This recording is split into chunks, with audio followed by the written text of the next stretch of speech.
Jeffersonville, Indiana से सुप्रभात शनिवार। मैं भाई डेविड एरिक्सन हूँ। टेप पर जो वचन है वह इतना आसान है कि मेरे पोते पोतियां भी इसे समझते हैं। वे सब जानते हैं कि टेप पर परमेश्वर का वचन यहोवा यूं कहता है। वे परमेश्वर के भविष्यवक्ता पर विश्वास करते हैं। जब उसने कहा एक वरदान होता है और फिर एक पद होता है। एक पद होता है जो एक भविष्यवक्ता का होता है। एक भविष्यवक्ता और भविष्यवाणी के वरदान में बहुत फर्क होता है। चर्च में भविष्यवाणी का वरदान देने से पहले इसे 2 या 3 न्यायों के सामने आना होता है, जिनके पास परखने का वरदान होता है, ताकि वे बता सके कि इसे कहा जा सकता है या नहीं। लेकिन आपने कभी किसी को यशायाह के सामने इसे परखने के लिए खड़े होते नहीं देखा। देखिए, वह भविष्यवक्ता पैदा हुआ था, लेकिन वे भविष्यवक्ता, वे उनके पास जीवन भर यहोवा यूं कहता है था। समझे? देखिए, बहुत फर्क है। आमीन। आज 27 दिसंबर 2025 है। अब ब्रहनम टैबरनेकल और भाई जोसेफ ब्रहनम की ओर से उकाब एक साथ इकट्ठा हो रहे पत्र है। प्रिय तराशी गई दुल्हन, आज कलीसिया अपने भविष्यवक्ता को भूल गई है। उन्हें अब उनकी कलीसियाओं में प्रचार देने के लिए उसकी जरूरत नहीं है। वे दावा करते हैं कि उनके पास अपने पास्टर हैं जो उन्हें प्रचार करते हैं और वचन का हवाला देते हैं और समझाते हैं। उनकी कलीसियाओं में प्रचार करना टेप पर परमेश्वर की आवाज को सुनने से अधिक महत्वपूर्ण है। लेकिन परमेश्वर जानता था कि उसे अपने भविष्यवक्ता की जरूरत होगी। इसी तरह उसने हमेशा ही अपनी दुल्हन को बुलाया, उसका नेतृत्व किया। उसने हमें अपनी 2-धारी तलवार, उसके पवित्र आत्मा, उसके भविष्यवक्ता के द्वारा बोली गई अपनी आवाज से बाकी के राष्ट्रों से अलग किया। उसने हमें उस आवाज के द्वारा तराशा है, इसलिए उसने इसे रिकॉर्ड करवाया और टेप पर रख दिया। प्रकाशन के द्वारा हम देखते हैं कि वचन कितना सिद्ध है।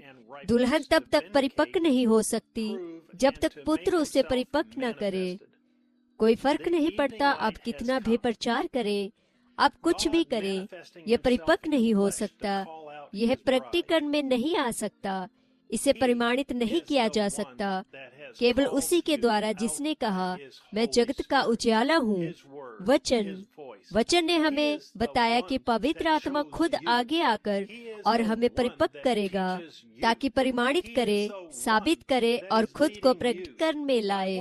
सांझ का उजाला आ गया है। परमेश्वर अपनी दुल्हन को बाहर बुलाने के लिए देह में खुद को प्रकट कर रहा है।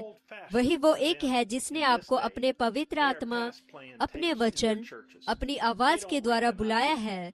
वही वो एक है जिसने आपको चुना है। वही वो एक है जो आपको सिखाता है। वही वो एक है जो आपका नेतृत्व कर रहा है। किसके द्वारा?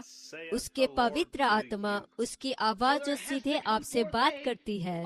लेकिन आजकल यह उनके लिए बहुत पुराना फैशन या चलन है। वे अपनी कलीसियाओं में टेप बजाना बंद कर चुके हैं। वे इसे पहचानते नहीं हैं। यही कारण है कि वे ऐसी स्थिति में हैं। लेकिन आपके लिए यह परमेश्वर के द्वारा प्रदान किया गया मार्ग प्रकट हुआ है।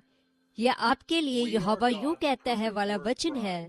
तो वहाँ आगे एक सामर्थ को आना है, स्वयं पवित्र आत्मा, ताकि परिपक्व करे या परिमाणित करे या साबित करे या प्रकट करे कि उसने जो भविष्यवाणी की थी इस दिन में वह पूरी होगी। सांझ का उजाला इसे उत्पन्न करता है। क्या ही समय है। हम परमेश्वर की सिद्ध वचन दुल्हन हैं, जिसे उसके भविष्यवक्ता ने दर्शन में देखा था। हम वही लोग हैं जिनके पास उसने अपने भविष्यवक्ता को अपने वचन के द्वारा बाहर बुलाने के लिए भेजा था। और अब हमारे पास एक बेदारी का अनुभव है, क्योंकि अब हम जानते हैं कि हम कौन हैं। जागृत करना, वहाँ ये वही शब्द है जो कहीं और भी उपयोग किया जाता है। मैंने अभी इसे देखा। इसका मतलब है एक बेदारी। वह 2 दिनों के बाद हमें जागृत करेगा। ऐसा होगा, तीसरे दिन वह हमें फिर से जागृत करेगा, जब उसने हमें बिखेर दिया और हमें अंधा कर दिया और हमें तोड़ दिया था। पिता ने अपनी दुल्हन पर ध्यान रखने के लिए अपने भविष्यवक्ता को भेजा, ताकि हम कदम को बाहर न रखें। याद रखें, यह एक दर्शन था। दुल्हन उसी स्थिति में से होकर गुजरी जिस स्थिति में वह आरंभ में थी, लेकिन मैं उसे कदम को बाहर रखते हुए देख रहा था और उसे वापस खींचने की कोशिश कर रहा था। लेकिन आज वो उसे वापस कैसे खींच सकता है? वह मनुष्य यहाँ धरती पर नहीं है। वचन के द्वारा आज के लिए एकमात्र परिमाणित वचन क्या है? टेप पर परमेश्वर की आवाज। सेवकों को बुलाया गया ताकि जो भविष्यवक्ता ने बोला उसे बिल्कुल ठीक उसी तरह से हवाला देने के द्वारा वचन का प्रचार करे। स्वयं भविष्यवक्ता के अनुसार उन्हें और कुछ भी नहीं कहना है। असल में उन्हें उस वचन को सिखाने और प्रचार करने के लिए बुलाया गया है। लेकिन केवल एक ही आवाज है जिसे स्वयं परमेश्वर के द्वारा यहोवा यूं कहता है के रूप में परिमाणित किया गया है। इसलिए मैं यीशु मसीह के नाम में कहता हूँ, आप एक भी चीज न जोड़े, ना ही निकाले, ना ही उसमें अपने विचार को डालें। आप बस वही कहें जो उन टेप पर कहा गया है। आप बिल्कुल ठीक वही करें जो प्रभु परमेश्वर ने करने की आज्ञा दी है। इसमें कुछ भी न जोड़े। यदि आप अपने पास्टर या सेवक के हर एक शब्द पर आमीन कहते हो तो आप खो चुके हो। लेकिन यदि आप उन टेप पर अपने भविष्यवक्ता के जरिए से परमेश्वर के द्वारा बोले गए हर एक वचन पर आमीन कहते हो तो आप दुल्हन हो और आपके पास अनंत जीवन होगा। परमेश्वर का भविष्यवक्ता वो मनुष्य था जिसे परमेश्वर ने चुना कि जिसमें से होकर बोले। यह परमेश्वर का चुना जाना था कि वह उसका उपयोग करके अपना वचन बोले और उसे टेप पर रखे ताकि दुल्हन के पास हमेशा ही सुनने के लिए यहोवा यूं कहता है वाला वचन हो। वह नहीं चाहता कि उसकी दुल्हन उस पर निर्भर रहे कि दूसरे मनुष्य क्या कहते हैं या उसके वचन के लिए उनका जो अनुवाद है। वह चाहता है कि उसकी दुल्हन उसके होठों से उनके कानों में सुने। वह नहीं चाहता कि उसकी दुल्हन उसके खुद के अलावा किसी और पर निर्भर रहे। जब हम सुबह उठते हैं तो हम पसंद करते हैं कि वह हमसे कहे, सुप्रभात दोस्तों, मैं आज तुमसे बात करने जा रहा हूँ और तुम्हें बताऊंगा कि मैं तुमसे कितना प्रेम करता हूँ और तुम और मैं एक हैं। मेरे पास बहुत से हैं जिन्हें मैं अनंत जीवन दूंगा, लेकिन सिर्फ तुम ही मेरी चुनी हुई दुल्हन हो। दुनिया की बुनियाद डालने से पहले केवल तुम्हें ही मैंने प्रकाशन दिया है। बहुत से दूसरे लोग मुझे सुनना पसंद करते हैं, लेकिन मैंने तुम्हें अपनी दुल्हन बनने के लिए चुना है क्योंकि तुमने मुझे पहचाना है और मेरे वचन के साथ बने रहे हो। तुमने कोई समझौता नहीं किया, तुमने इधर उधर ध्यान को नहीं भटकाया, लेकिन मेरे वचन के प्रति सच्चे बने रहे हो। समय निकट है, मैं बहुत ही जल्द तुम्हारे लिए आ रहा हूँ। सबसे पहले तुम उन्हें देखोगे जो अभी मेरे साथ हैं। ओ, वे तुम्हें देखने और तुम्हारे साथ रहने के लिए कितनी लालसा रखते हैं। चिंता मत करो छोटे बच्चों, हर एक चीज बिल्कुल सही समय पर है। बस आगे बढ़ते रहो। सुसमाचार के सेवक के रूप में मुझे दुल्हन के जाने के अलावा और कुछ नहीं दिख रहा है। भाई जोसेफ ब्रहनम, संदेश 640726 M। अपने दिन और उसके संदेश को पहचानना। समय दोपहर 12 बजे जेफरसनविले समय अनुसार।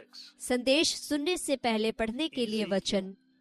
होशे अध्याय 6, यहेजकेल अध्याय 37, मलाकी अध्याय 3 आयत 1, मलाकी अध्याय 4 आयत 5 और 6, दूसरा तिमोथियुस अध्याय 3 आयत 1 से 9, प्रकाशित वाक्य अध्याय 11।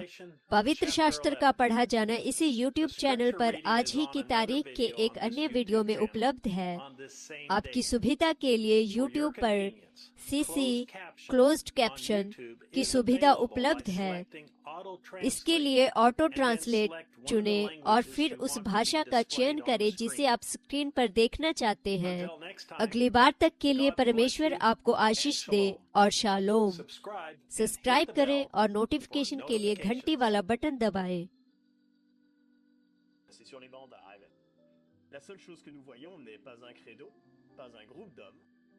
Nous ne voyons rien d'autre que Jésus, et il est la parole faite chair à notre époque.